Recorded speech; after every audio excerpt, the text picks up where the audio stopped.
มันเลิกตอนเช้ามันก็เลิกมันก็เจ็บนะ หน้าแห้งหน้าลอกว่าซั่นพากันเก็บมะกอกก่อนพี่น้องเอ้ย เอาใช่ไหมเลยเอาได้แล้ว มาแล้วเก็บมะกอกแล้วอยู่ดีมีมะกอก เพราะว่ามันไม่ได้ค่อยได้มีเลย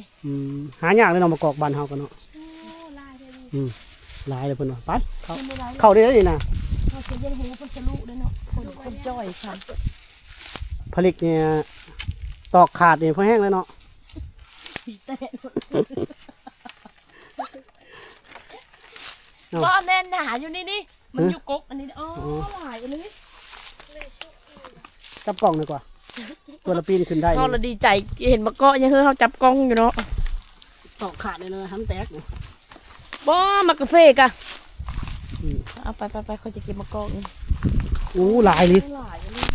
แน่ โอ้ได้จะได้ บ่ทาตอกอันนั้นบ่ทาทุบให้มันล่นเลยน้องใจ อ๋อมาเสิร์ฟก้อยกุ้งเนาะเยอะเลยไปซ่อนกุ้งอยู่บ่เนี่ยนะหาเลิกเอาแบบนี้ น้องใจบ่มีเวลาช่วงนี้ โอ้ปัญหาเข็มดีตอนนั้นนะพักกันนั้นเอาบ่โอ้หลายอันนี้ คันออกตะป่าก็ยังงามเนาะน้องใจนี่เนาะงามตลอดถือกระแป้งติดโตบ่ โอ้ยติดแล้วคันโมติดเงื่อมันออกเงื่อมันออกตอนเช้าแล้วค่ะเงื่อเป็นข้าวมันกับ FC ว่าบ่แต่งก็งามได้เจ้าน่ะได้ ก็ว่า บ่ต้องแต่งก็สั่นน่ะหลายเลยมะกอกพี่น้อง อ๋อหักเห็นมะกอกหลายไม่เคยเห็นก็คือ แสดงว่าบ้านนี้บ่กินมะกอกเนาะ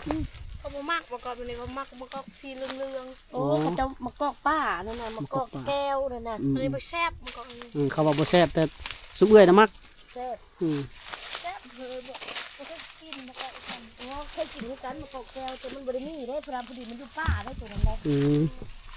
นี่มันปลูกบ่ปลูกนี่ธรรมชาตินี่แต่มันเหมือน มันคนละพันธุ์กัน ธรรมชาติคือกันแต่คนละพันธุ์กันมะกอก เก็บมะกาแฟอีนี่เนาะ ฉะนั้นต้องใจเก็บมากาแฟขายนี่พี่น้องสวนอันนั้นป้าเพิ่นได้พี่น้องเอ้ยมากาแฟนี่ เอาหมดบ่ เอาตัวมันยังงามๆมาได้แหละเก็บอีกแป๊บหนึ่งก็ออกแล้วจะนายแม่เพิ่นรอถ่าดน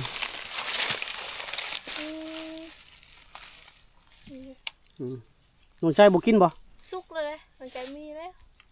แก้ไอก็จักว่าได้น้องมะกอกนี่เนาะ ใช่ มะกอกนี่ว่าแก้ไอก็จักว่าได้ จังผือบ่ บ่ได้ลองถาม FC เบิ่งบ่จ้อยไอซ้ำ4-5 มื้อเลย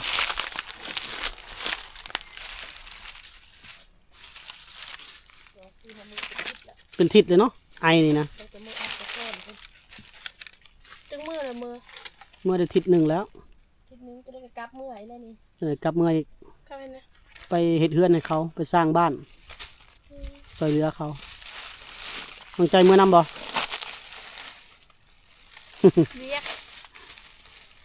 เฮ็ด เรียก เดือนนี้เดือนเวียกเลยเดือน2 เดือนนี่แหล้ว มันบังน้ำเลยยามบังน้ำเป็นนี่อายุก่อนปะยันแม่ทานะโมเขาว่าทาแล้วอายมาเห็นได้เห็นแต่เพื่อนนี่แค่ บ่ได้เห็นกันบ่ได้เห็นน้องใจดนเด้อ เดือนละเนาะเดือน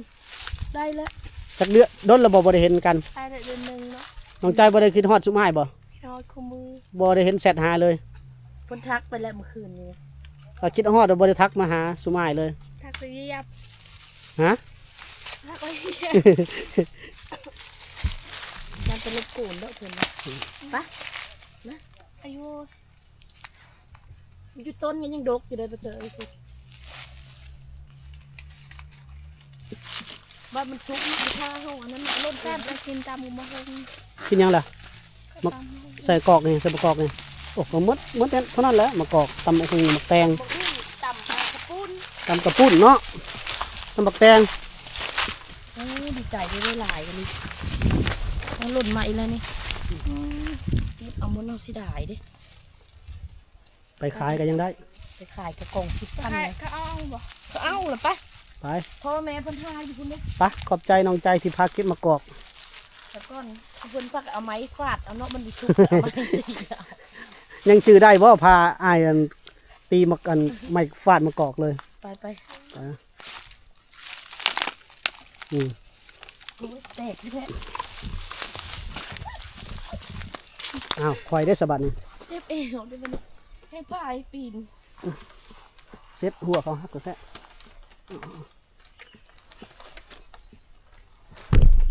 ไปเอาปั้นเจ้า สิจับกล้องให้กระบอกเนาะไผกะ บ่ ไปขึ้น บ่ ไปเลยไปก่อน เอ้ยไอเอานี่เวียนก่อนไอไปก่อน น้องใจมาฮอดเฮือนแล้วพี่น้องมาแต่เอาแคมมันนี่มาน้องแมวมานั่งน้ำพี่น้องน้องแมวส้มเพิ่นน่ะมื้อนี้อ้ายมามื้อนี้ก็มี FC น้องใจเนาะจากเมืองไทยเพิ่นแหละ FC แมวน้องใจนี่เพิ่นฝากเพิ่นฝากเงินมาให้บ่จอยไปซื้ออาหารมาให้พี่น้องนี่อาหารแมวย่อขึ้นนั่นล่ะย่อขึ้นยกขึ้นนะ นี่ ปิ่นรูปแมวมานะนี่อาหารน้องแมวอาหารน้องแมวเดี๋ยวเจ้าหน่อยจะให้น้องใจอันเกลือให้กินเจ้าหน่อยกันเนาะยกมือขอบคุณเพิ่นแน่เอาปาน้องแมวไว้ ทำไมมันเอา น้องแมวเดี๋ยวน้องแมวไปแล้วยกมือขอบคุณเพิ่นนะขอบคุณหลายๆเด้อ ขอบคุณหลายๆเด้อให้ทุกภาพแห้งๆขอบใจที่หันแมวอายมาให้ เพิ่นฝากเงินมาให้อ้ายซื้อมาต้อนเดี๋ยวเจ้าหน่อยเขาจะให้อาหารเนาะ โดย นอกจากเงินซื้อหัวอาหารแล้วบ่จ้อยก็เพิ่นฝากมานำกันนั่นแหละแล้วก็เหลือจะซื้อหัวอาหารแมวก็ให้น้องใจเป็นเงินอยู่300,000กี่ ขอบใจเด้อ ขอบคุณเด้อวันนี้ขอบคุณ ขอบคุณเด้อขอบคุณไอจอยเด้อผู้ไทยเด้อ ขอบคุณผู้ใหญ่ใจบุญพร้อม ที่ฝากเงินมาให้ซื้อหัวอาหาร ขอบใจเด้อ ขอบคุณ ขอบคุณ ขอบคุณ ต้องขอบคุณเด้ผลเป็น FC จากเมืองไทยเด้ก็ต้องขอบคุณอันนี้เงินอยู่หันประมาณ500 บาทเนาะให้น้องใจแล้วก็สิบ่จอยก็สิตื้มให้น้องใจอีก100,000เพราะว่าน้องใจว่าอยากช่วงนี้อยากได้เงินไปซื้อเครื่องสำอางเพิ่นว่าอยากสวยเอาไปใส่ละเงินบ่จอยบ่จอยให้ตื้มอีก100,000กีบเด้อ ขอบใจไอจอยเด้อ ให้ไปซื้อเครื่องสำอาง Cái này cũng là cho mình đi chạy là mua như chắc cái mua như cái băng đấy เพิ่นมายังก็มาซื้อน้ำมันหัวอาหารแมวเดี๋ยวจะหน่อยเกลือ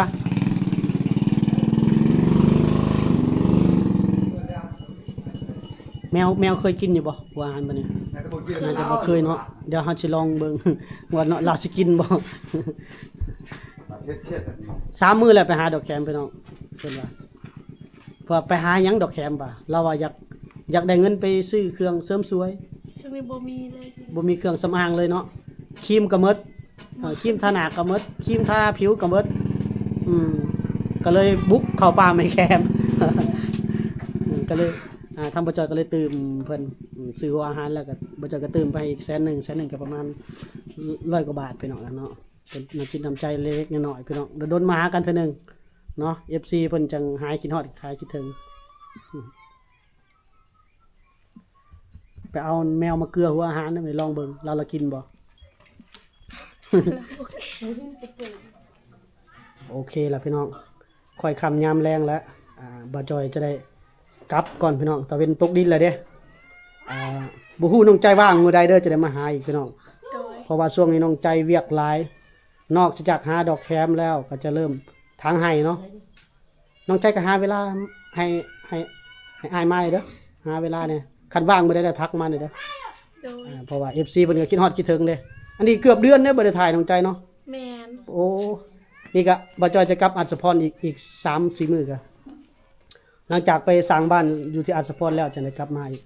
เนาะโอเคบ๊ายบายบ๊ายบาย บายเด้อ สบายดีบ๊ายบายพบกันใหม่ใน EP หน้าเด้อพี่น้องเด้อโอกาสหน้าจังกลับมาเยี่ยมยามน้องใจคนสวยของ FC ทุกๆฐานเนาะ โดย ขายแคมป์นี่สิขายดิบหรือขายขายนี่แหละโล ตักแห้งบ่หรือขายเลย ตักแห้ง ตักแห้งขายเลยโลเท่าใด โล20,000เวียด 20,000 ดงเงินกีบเด้อซะ เงินกีบวัน 18,000 อ๋อโอเคเนาะถือว่าหาเงินไปซื้อเครื่องสำอางเพิ่นว่าซื้อเครื่องสำอางซื้อเครื่องเสริมสวยซื้อเสื้อผ้าตัวเองเนาะ โดย โอเคเอาสู้น้องใจนี่ขยันเลยพี่น้องเอ้ยเพิ่นต้องหาเงินมาซื้อเครื่องสำอางเนาะ FC อยากซัพพอร์ตน้องใจก็ติดต่อมาได้เด้อพี่น้องเด้ออยากซัพพอร์ตน้องๆเพิ่นเนาะพี่น้องเนาะโอเคบ๊ายบาย บ๊ายบายเด้อ ไป